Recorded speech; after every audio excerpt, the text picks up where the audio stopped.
Hello guys, welcome back. In today's video, I'm going to show you how to delete your X account. So it's pretty simple. Let's get started. So first of all, if you have not installed the X application, you can download it from your Play Store. After that, you have to just simply open up the X application here.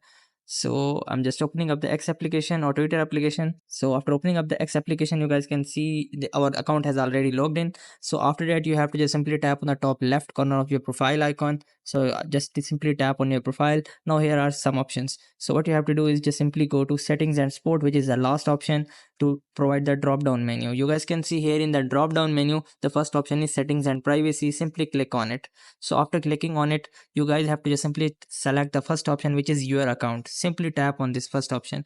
So here you guys can see the last option is deactivate account. Simply hit the deactivate and simply hit the deactivate, which is last red button, and simply add your password of your Twitter and click on deactivate. And in this way you guys can delete or deactivate your Twitter account for 30 days. If you log in 30 days, then you guys can restore your account. If you doesn't log in 30 days, then it's mean your account will be permanently banned. So I hope this methods find you well. To like, share, subscribe. Thank you so much. Bye bye.